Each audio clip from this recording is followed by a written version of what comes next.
रणथंभौर की प्रसिद्ध बाघिन T-84 एरोहेड और उसके शावकों का पिछले एक सप्ताह से रणथंभौर दुर्ग में मूवमेंट बना हुआ था, जिसके चलते वन विभाग ने त्रिनेत्र गणेश मंदिर मार्ग को बंद कर दिया था। इस कारण श्रद्धालुओं को त्रिनेत्र गणेश के दर्शन में दिक्कतें आ रही थी। हालांकि श्रद्धालुओं के प्रदर्शन के बाद वन विभाग ने आज गणेश मार्ग को फिर से खोल दिया। वन विभाग की टीमें बाघिन और शावकों की निगरानी कर रही थी, जिसके कारण श्रद्धालुओं का प्रवेश रोक दिया गया था। हालांकि बाघिन का मूवमेंट अब रणथंभौर दुर्ग से निकलकर रणथंभौर नेशनल पार्क के जोन नंबर 2 में हो चुका है, लेकिन सुरक्षा को लेकर एहतियातन वन विभाग ने रणथंभौर दुर्ग में वन कर्मियों की तैनाती जारी रखी है।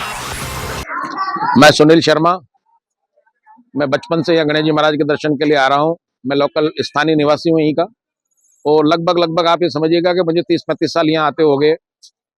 गणेश जी महाराज की महिमा पूरे विश्व में है।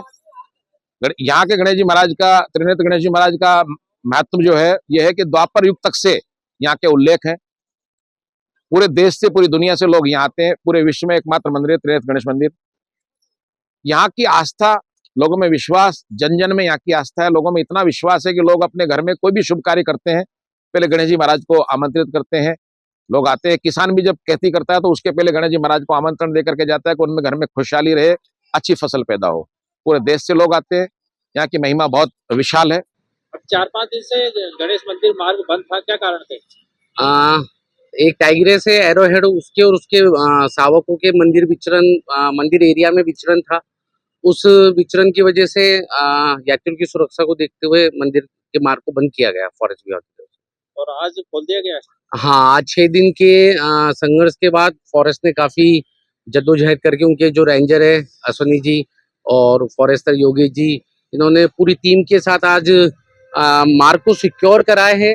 बाघिन अभी रणथंभौर में है, उनकी पूरी टीम उसको एक ट्रैकिंग करके और उसकी पूरी मार्किंग करके उसको नीचे उतारवाने का, उतार के आज जिन रास्तों से वो अंदर आती है, जो टूटी हुई दीवारें, उनको सिक्योर करने का फॉरेस्ट विभाग का चल रहा है। जोधपुर दौरे पर आए केंद्रीय संस्कृति एवं पर्यटन मंत्री गजेंद्र सिंह शेखावत ने मीडिया से बातचीत में आगामी कुंभ मेले की तैयारियों के बारे में विस्तार से जानकारी दी। उन्होंने बताया कि कुंभ का इतिहास बहुत पुराना है और इसका उल्लेख वैदिक काल से लेकर मध्यकालीन भारत तक मिलता है। पिछले कुंभ मेले में 20 करोड़ श्रद्धालुओं ने भाग लिया था और इस बार 45 करोड़ से अधिक श्रद्धालुओं के आने की उम्मीद है। शेखावत ने बताया कि उत्तर प्रदेश सरकार, केंद्र सरकार और प्रशासन मिलकर कुंभ मेले को भव्य और सुव्यवस्थित बनाने के लिए दिन रात एक कर रहे हैं। श्रद्धालुओं की सुविधा के लिए 1.5 लाख से अधिक शौचालय बनाए जा रहे हैं और इस बार कल्पवासियों की संख्या भी दोगुनी होने का अनुमान है।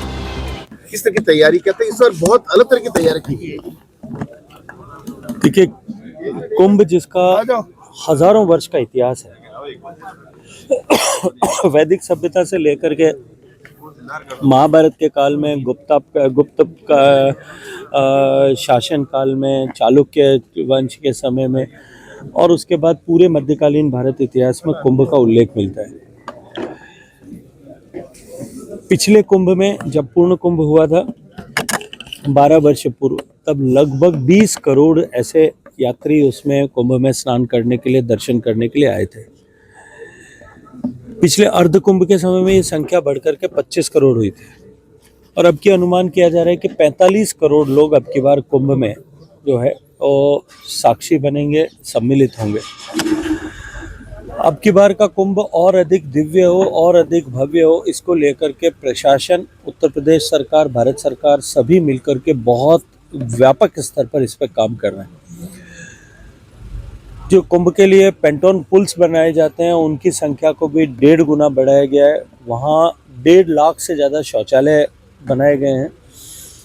कुंभ में आने वाले कल्पवासी जो पूरे समय में रह कर के वहाँ पर कल्प साधना करते हैं, उनकी संख्या भी इस बार 10 लाख के बजाय 20 लाख के आसपास रहने वाली है, जो पूरे समय में एक स्थान पर रहेंगे। उन सब के लिए कुंभ एक अच्छा अनुभव देने वाला ऐसा कुंभ बने। देश दुनिया से जो पर्यटक कुंभ के समय में आएंगे, लगभग 20 लाख विदेशी सैलानी जिनको हम एक्सपेक्ट करते हैं, उनको भारत के कुंभ का एक जगह पर, एक स्थान पर, एक वृहत्तर भारत का अनुभव हो, इस दृष्टिकोण से भी हमने पूरी तैयारी वहाँ की है। संस्कृति मंत्रालय ने अनेक स्थानों पर कुंभ में भारत की संस्कृति को डिपिक्ट करने के लिए अलग अलग मंच बनाए हैं। उसके अतिरिक्त उत्तर प्रदेश सरकार ने जो 14 एकड़ भूमि दी है उस पर हम एक भारत के सब प्रांतों के क्राफ्ट, कल्चर और कुजीन, भोजन, वहाँ की हस्तशिल्प और वहाँ की संस्कृति, इन तीनों को हम प्रदर्शित कर सकें, इस तरह की एक रचना वहाँ की जिस पर हम काम कर रहे हैं।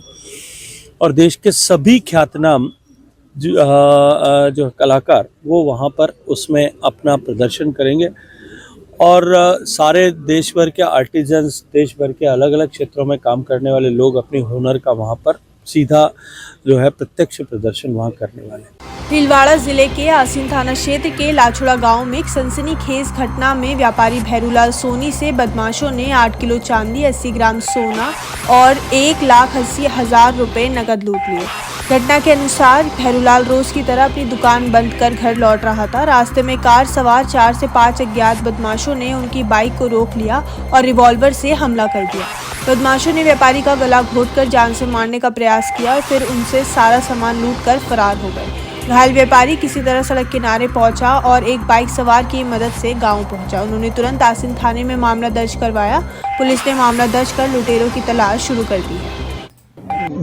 मेरी रतनपुरा दुकान है, भैरूनाथ ज्वेलर्स। लाचुड़ा से दिल्ली आता जाता हूँ मैं, और कल भी मैं 5:30 बजे के लगभग वहाँ से निकला था। अपना बैग सामान लेके, सोने चांदी के आभूषण वगैरह लेके निकला था, जिसमें 7-8 किलो चांदी के आभूषण थे, 80 ग्राम के लगभग सोने के आभूषण थे, 1,80,000 रुपये मेरे केस थे।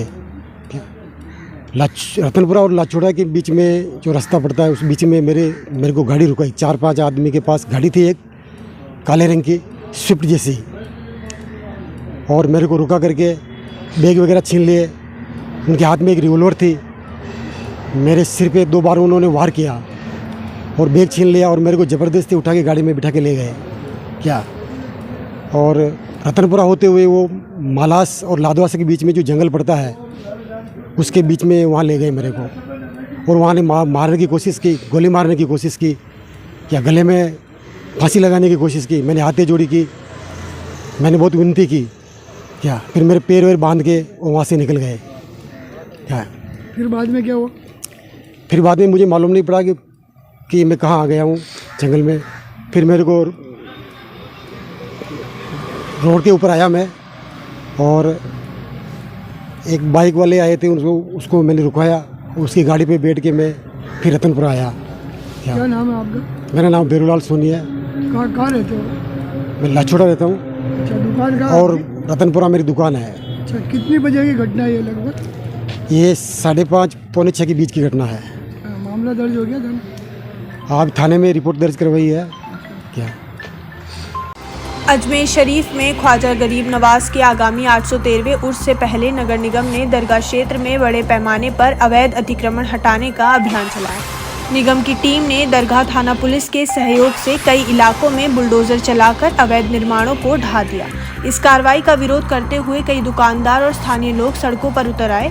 पुलिस और प्रदर्शनकारियों के बीच झड़प भी हुई। स्थिति को नियंत्रित करने के लिए पुलिस को भारी संख्या में बल तैनात करना पड़ा।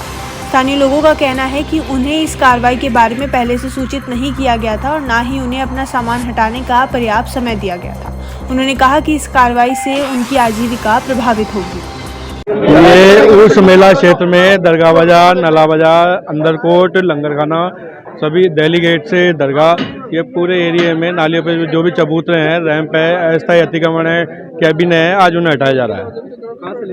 पूरा उर्स मेला क्षेत्र जो भी है उसमें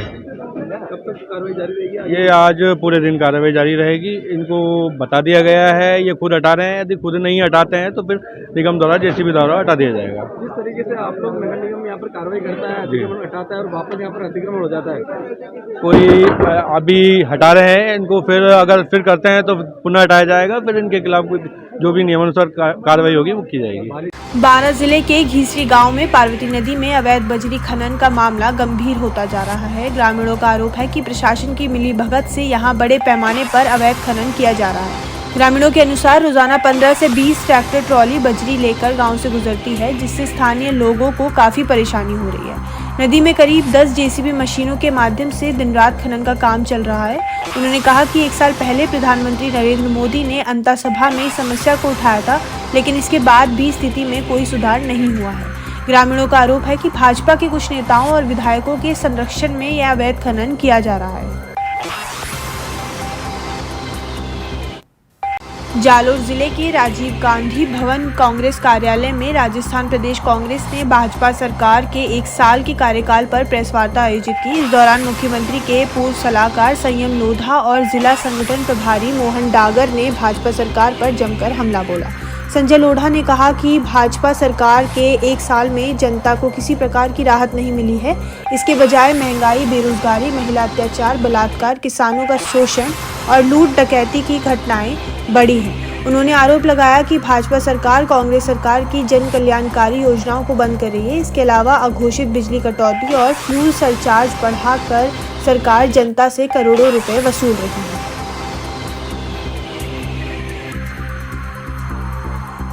जालोर जिला मुख्यालय स्थित कोतवाली थाने में पुलिस अधीक्षक ज्ञानचंद यादव ने वार्षिक निरीक्षण किया। इस दौरान उन्होंने थाने का रिकॉर्ड और मालखाना चेक किया और कोतवाली परिसर का भ्रमण कर जरूरी निर्देश दिए। पुलिस अधीक्षक ने कोतवाली थाना परिसर में वृक्षारोपण भी किया। निरीक्षण के दौरान डीएसपी गौतम जैन भी उनके साथ थे। वार्षिक निरीक्षण के बाद पुलिस अधीक्षक ने सीएलजी सदस्यों के साथ बैठक की। बैठक में यातायात नियमों, अपराधों की रोकथाम और अन्य सुरक्षा उपायों पर चर्चा की गई। एसपी ज्ञानचंद यादव ने खासकर भीड़भाड़ वाले इलाकों और दुकानों पर सीसीटीवी कैमरे लगाने की अपील की है।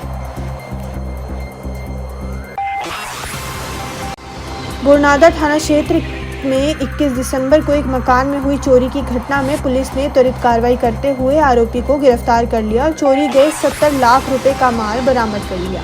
प्रार्थी भवानी सिंह ने बुरनाडा थाने में रिपोर्ट दर्ज कराई थी कि वे शादी समारोह में गए हुए थे और इस दौरान उनके घर में सोना, चांदी और कीमती जेवरात चोरी हो गए। रिपोर्ट दर्ज कराने के बाद पुलिस ने साइबर तकनीक का इस्तेमाल करते हुए 24 घंटे के भीतर आरोपी को पकड़ लिया और चोरी का खुलासा कर दिया। पुलिस का संदेह है कि आरोपी से और भी चोरी की घटनाओं का खुलासा हो सकता है। फिलहाल पुलिस आरोपी से पूछताछ कर रही है। भरतपुर जिले के भौंडा गांव में चारागाह भूमि पर अवैध खनन रोकने की मांग को लेकर ग्रामीणों ने पंचायत आयोजित की। पंचायत में निर्णय लिया गया कि जब तक प्रशासन द्वारा उचित कार्रवाई नहीं की जाती तब तक ग्रामीणों का धरना जारी रहेगा। ग्रामीणों ने बताया पिछले 8 दिनों से चारागाह भूमि पर अवैध खनन हो रहा है, जिससे रायपुर के सरकारी स्कूल की दीवारों में दरारें आ गई हैं। इसके अलावा भैरव बाबा मंदिर और नलकूप को भी नुकसान पहुंचा है। अवैध खनन के चलते मवेशियों के लिए चारे का संकट गहरा गया है और जानवरों को चराने ले जाने पर हादसों की आशंका बनी रहती है। ग्रामीणों ने प्रशासन से अवैध कब्जा और खनन रोकने की मांग की है, लेकिन कार्रवाई न होने पर रोष जताया। पंचायत में निर्णय लिया गया कि प्रशासन की ओर से मांगे पूरी होने तक धरना जारी रहेगा। सीकर जिले के बेरी में शहीद सुरेंद्र सिंह जोधा के द्वितीय शहादत दिवस पर एक रक्तदान शिविर का आयोजन किया गया। यह शिविर शहीद परिवार और ग्रामीणों के संयुक्त प्रयास से आयोजित हुआ। कार्यक्रम का शुभारंभ अतिरिक्त पुलिस अधीक्षक सीकर ने दीप प्रज्वलन करके किया। इस अवसर पर बड़ी संख्या में ग्रामीणों, युवाओं और महिलाओं ने रक्तदान किया। सभी रक्तदाताओं को शहीद परिवार की ओर से प्रमाण पत्र दिए गए। शिविर में ग्रामीणों ने पीएसी को सीएससी में क्रमोन्नत करने और आयुर्वेदिक भवन के लिए भूमि आवंटन की मांग की है। पूर्व विधायक रतनलाल जलधारी ने इन मांगों को जल्द पूरा करवाने का आश्वासन दिया। इसके अलावा शहीद परिवार ने बाबा त्रिवेणी दास गौशाला में गौ सेवा कार्यक्रम का आयोजन किया और गौशाला को 5100 रुपये की धनराशि भेंट की।